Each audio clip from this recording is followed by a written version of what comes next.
Hi everyone, welcome back to the channel. So if you've noticed on YouTube in the financial niche, there's two types of voices right now going on. There's one type of voice that's saying, oh, you should learn to budget and save and live below, way below your means and save all your money and invest it. And in 30 years time, you're gonna finally become a millionaire. When you no longer can enjoy your money. I have a lot to say about that. Then there's another type of voice that's saying to you, the reason why you are broke and poor is that you don't have enough financial education. You don't have income. You only have one source of income. You need to diversify your income and have many different streams coming in. And that's the reason why you're broke. That's also pretty extreme because a lot of the people talking about that already have a lot of money. So who's right here? As an engineer, I can tell you this. I really like to estimate numbers. Everything's an estimate and rounding off. And number two, I really believe in spectrums, and there's definitely a spectrum as to who is right. In this video, I'm going to take you through how my husband and I developed our 3 to 5 year financial plan and hopefully shed some insight as to how you can develop a 3 to 5 year financial plan for yourself. We're going to tackle this idea of the spectrum, and I'm going to show you what people mean when they say you should budget and invest and also make a lot of money. So first up, before we get to the actual financial plan, I wanted to chat about why it's important to develop financial goals. There's a lot of research out there relating goal clarity and performance. In particular, there was a study conducted by the Leiden University in the Netherlands that showed that goal clarity and self-management positively affected team performance. I am by no means a psychologist. I'm just an engineer who likes to make a lot of observations. And in my free time, I have made some observations on how goal has affected the following in our lives. Number one, goal setting can provide intrinsic value to our time, leading to more self-growth and then self-worth. Time is definitely the most precious commodity we have in this world, and every successive event in our lives measure the way we live our lives. By setting a goal, our time can be used to strive for greater measures than what we are already accustomed to in our day-to-day lives. Two is something I like to call dedicated motivation. So motivation is definitely not enough, and I've seen many people not persist. They may be motivated but not persist to carry through with that motivation. In very simple terms, dedicated motivation means commitment. In our society today, unfortunately, you've probably noticed that there's a lot of commitment issues we have in our lives. If you're going to make a financial plan today, make sure you stick with it and it's unwavering to you when economic downfalls happen. Three is what I like to call actionable strategy. What this means is some kind of strategy that is not held too loose or too tight. It is not too hard for us to accomplish, nor too easy for us to accomplish super quickly.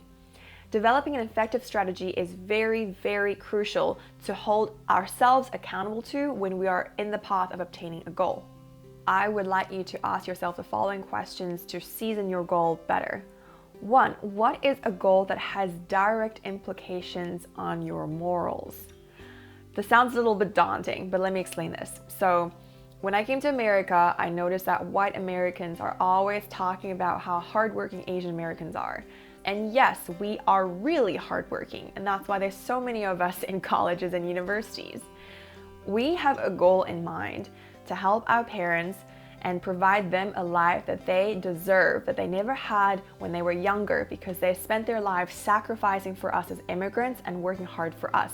Therefore, we have a financial goal, a plan devoted to an unwavering moral that we really believe in.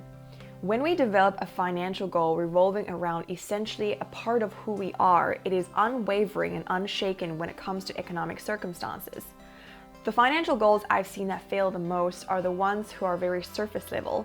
What I mean by that is this: oh, I'm going to save up for a vacation, and I want to save up for a shopping spree or for a bag. That could work in the short term, but in the long term, when economic hardships hit, very easily our minds will start negating the very surface level items and think to ourselves, oh, I don't really need that vacation, I don't really need that shopping spree, and move forward. If you set your financial goal, however, revolving a hard moral that you could die for, or a hard moral that is unwavering for you, maybe because of a principle that you really believe in. For me, it is my religion. I'm a Christian, so I really believe in using finances in future to help someone. You will not be shaken when financial situations come, and you will stick to your plan and stick to your goal. 2 is, how can you set a goal without over-prescribing a goal? In a working paper conducted by Harvard Business School, it showed that sometimes our goals can act as mental blinders that prevent us from questioning the ethicality of our behavior. In simpler terms, sometimes these goals that we set for ourselves, if focused just around really hard metrics and numbers, they can be known as over-prescribed goals and eventually lead to bad moral behaviors. And here's an example. I used to work in engineering consulting. I think the idea of billable hours is actually a very fragile system used and implemented by HR in the engineering industry. Billable hours can be very daunting because our performance metrics and thus end of year evaluation for incentives are all evolving around how many hours we are going to perform and use up for clients. But there's a lot of grunt work to be done in engineering industry, particularly in consulting or in design. And so when it comes to seasons where there's a lot of grunt work to be done, a lot of engineers found themselves to scramble around and sometimes have to lie in order to make up for the metrics that was set in place. Number 3 is, how can you set a realistic and attainable goal? Okay, America, I've been in your country for 8 years. I really love America, thinking about being a citizen here. But it's hilarious because every single January I go to the gym and the gym is packed with people. And there's lively music, there's people chit-chatting, there's dancing, there's prize giveaways, and then bam, comes February, nobody's there. If you guys can set a goal that is realistic and attainable for you guys, I bet the gym can be popping 24/7 all year round as opposed to just that one time period. And then you realize, oh, that wasn't attainable, it's too hard, and then you drop out. Sometimes setting an unrealistic, unattainable goal that's really, really large can really demotivate us and really leave us feeling burnt out. That's why I also prefer this idea of a 3 to 5 year financial plan, because anything too short of time makes us feel that the goal is unattainable because it's too short, but anything too long makes us forget what we're working for and give up. Okay, I realize that a financial goal is definitely very personal and subjective, and so I'm going to do my best in this section to provide with you a detailed but outline so that you can figure out wherever you are in the world where you are at and develop a financial goal according to your environment and your needs. Number 1 is a harsh reality check, and that is figure out where on the financial spectrum you are. In America, we generally have 3 different classes: the upper class, the middle class, and the lower class. The upper class are ranging people from multi-millionaires to billionaires. Enough said about them. The middle class is what I understand to be the largest range in the United States. We have people in the middle class that are in the upper middle class, ranging from people maybe with 500,000 to 1 to 2 million. And then there's people in the lower middle class ranging from maybe about 50K to 500K in net worth. This is again very dependent on which state you're in the United States for sure, because you can call yourself an upper middle class in California, right? But then if you go to Colorado, you're suddenly upper class. So it's definitely very generalized. And then the last class is the lower class in the United States. Most people in the lower class have a net worth generally, I would say, of around $500,000. After you found your class, number 2 is consider whether you're moving between classes or within the same class. As an example, we are classified as an upper middle class if we lived in Colorado, but if we lived in California, we'd be the lower middle class, my husband and I. And so we are trying to, within 3 years, move from California classification lower middle class to California classification upper middle class, or in Colorado standards, upper middle class from Colorado to upper class in Colorado.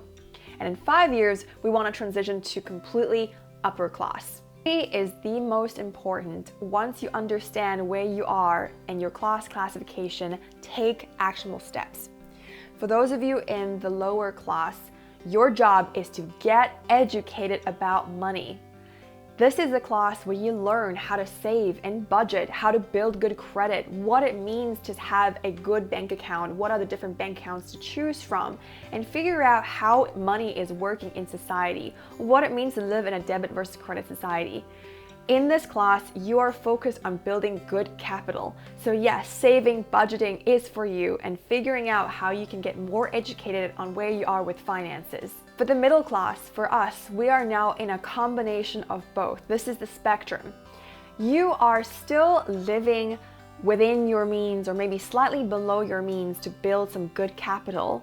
However, you are at the same time now looking at how to diversify your income, how to build more income streams, how to look at an investment portfolio. What does it mean to actually invest your money in places that work? This is the class where you tackle 2 in 1. You're doing some things from the upper class and some things from the lower class. For us, for example, in the next 3 years, we're looking at building some businesses or maybe even forming a company that the 2 of us really believes in. We also want to start looking at other investments that we have not been figuring out during college days. And in 5 years, we want to start scaling those investments and those businesses. Upper class, you're focused on now 3 things: expansion, diversification, and philanthropy. You already have very established businesses and investments. Now it is the time to ask yourself and get yourself educated on how do you expand and how do you diversify. This is also time to give back to community. Now you probably have enough money where living below or even within your means is no longer required at all. You're living beyond your means, and because your time is so precious, you're no longer swapping your time for income, but rather doing the following: swapping your income to buy you more time to do things like expansion, diversification, and philanthropy. The upper class is also really difficult to maintain in. Many people in the upper class are overstressed. So this is also a time to ask yourself what you can do to take care of your body, your organization, and the people around you. Step number 4, after you have developed a 3 to 5 year financial plan, go back and revisit the plan every 6 months or maybe in quarters if you need to. Because realistically, we don't know if a plan is attainable until we start working on it. So once you start working on your financial goal, setting up smaller next steps as to how to accomplish it, you'll realize if a goal is too large or too simple for you to achieve. So revisit your plan and update it every so often. I hope that was helpful, you guys. In general, if I have to leave with anything, it's as follows. 1, you gotta develop a financial plan that is going to evolve around your morals. If you don't evolve a financial plan around a principle that you can down a hill for, it's just not going to work because you're not gonna stick with it long enough. And 2 is be realistic with yourself. Make sure you plan properly, but also make sure that every step along the way, let's say you try to develop an e-commerce business, give yourself some time to reach that goal. But also be realistic. If you're trying to build a 7-figure e-commerce business and you don't even know how money even works in the beginning, be realistic with that. Give yourself a realistic time frame because otherwise you could fall short. Take care, everyone.